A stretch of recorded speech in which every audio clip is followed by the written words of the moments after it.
just how important a factor are roles for men and women in relationships from your standpoint? Well, I think they're very important in what we're seeing now. I mean, there's many contributing factors that have led to this whole area of confusion, if you will. There seems to be an identity crisis within many of our male-female relationships because, as you say, they have become murky with the rise of feminism and how that's basically infiltrated its way into the very culture of our society. Roles have changed. Women entering into the marketplace, as women become more independent or self-sufficient, if you will, our relationships with one another shifts and changes because our relationship with money and the workforce and the power that it yields us changes. And so we're seeing how it's having in some cases positive and in some cases negative effect within our relationships. We live in a society where our men are acting like women, our women are acting like men. We've had a role reversal, and there's many things that have led up to that. I mean, you have women who are very strong, and in many cases, men who are very weak. And so those dynamics within a relationship don't help, they only hurt. I mean, we live in a society where, as a result of our poor economy, high unemployment, an article recently came out that said that men are now the number one benefactor when it comes to marriage.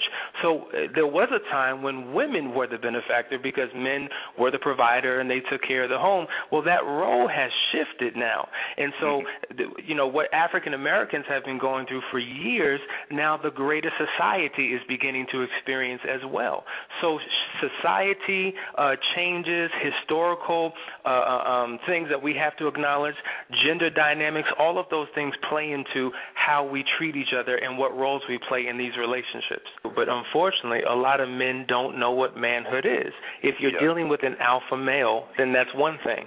But we live in a society where women women claim that they know more about what makes a man a good man than men have an understanding of what manhood is, because for many of us, there was no example. We weren't raised in a household where we saw that role played. So you have 30, 40, 50-year-old men that are still trying to figure it out, trying to understand what manhood and masculinity and maleness is. Now, that may be laughable, but that is a reality that many people are dealing with. I travel all over the country, and one of the number one questions that we deal with is, what is your definition of a good man? Because if you ask 10 different women, you're going to get 10 different answers, because their understanding of it is based upon their family upbringing, what they were taught, their past relational experiences.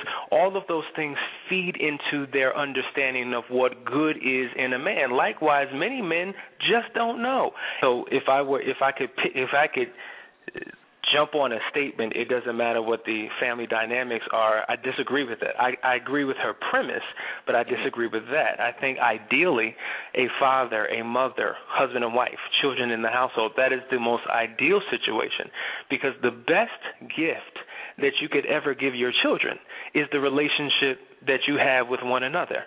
Because beyond lessons, beyond instruction, young people look at it, basically they obey and they operate based upon what they see, not based upon what they hear you say.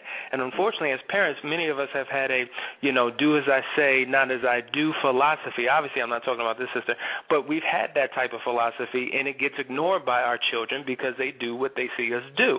So if they see a functional relationship, if they see love, if they see intimacy, they will emulate that.